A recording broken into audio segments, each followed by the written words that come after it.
ito naman mga kababayan, pag-usapan natin itong si Senator Bongo.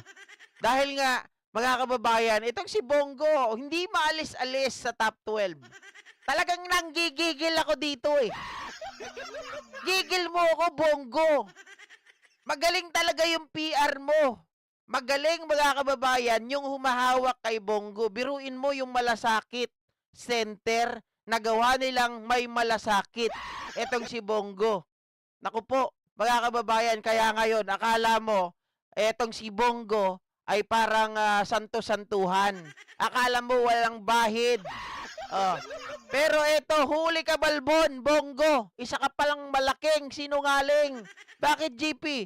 Etong si Bongo, mga kababayan, sabi niya, wala daw mga inutos na pagpatay. Etong si Pangulong Rodrigo Roa Duterte sapagkat ito daw ay isang abogado. Mga kababayan, gaano kaya kabulag etong si Bongo? Tingnan natin.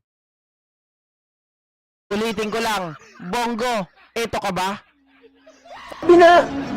May sinabi ba siya na Oh. patayin mo ito? Shoot them dead. Wala pong ganong... Abogado po si dating Pangulong Duterte. Ano naman kung abogado?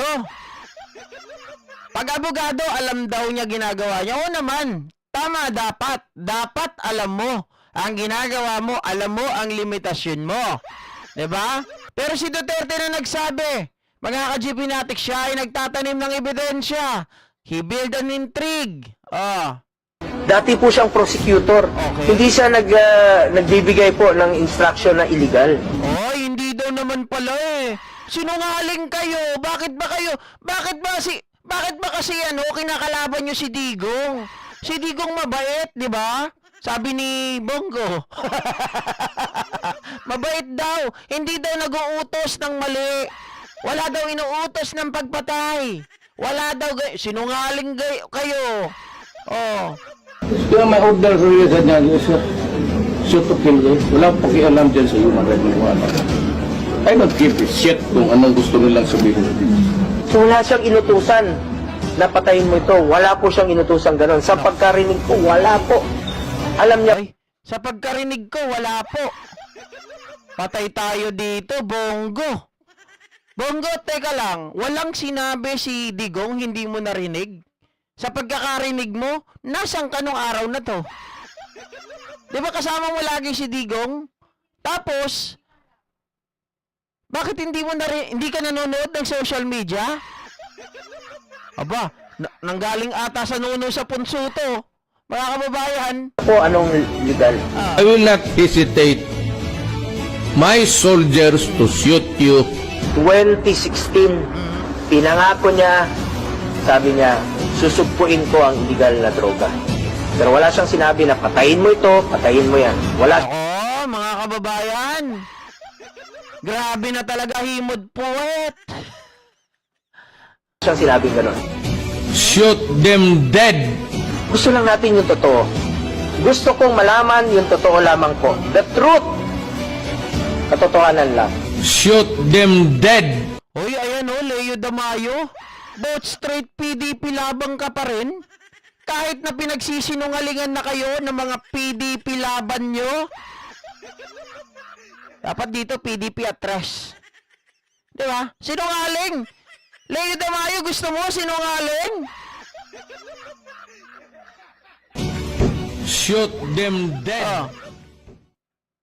Grabe, mga kababayan, mga ka-GP Natics. Hindi natin sa gustong siraan itong si Bongo. Sarili naman niya yung sinisira niya eh. Di ba? Actually, hindi ko to gawa, mga ka-GP Natics, yung video na to. Pero, gusto ko yung pagkakagawa nito. Dahil yung kasinungalingan na sinasabi na wala daw pinag-uutos itong si Duterte, dapat mo ba mang iboto yung mga taong ganito na isang tao lang ang pinaglilingkuran? Dapat tayo ang paglingkuran, taong bayan, hindi si Duterte. 'Di ba? Oh, sinungaling ka daw, Bongo. Sabi ni Ma'am Leticia Fernando, Jane Bilango, ganyan naman mga DDS sir, kaya nga eh. 'Di ba? Ma'am Nemi Hasigawa. Ganun talaga mga drugista, trip ng trip, pero alam din Digong yun, pinaiikot lang ang taong bayan. Ito mo taong bayan naman, yung mga panauhing pantanga at mga tangang panatiko. Yay! Tuwan-tuwa. 'Di ba? Kahit na alam natin mga ka-GP Fanatics na hindi maganda, mali, talagang pilit pa rin po nilang tinatawanan, pinapalakpakan, perfect president daw eh. 'Di ba? Oh, ito naman pag-usapan natin mga ka-GP Fanatics.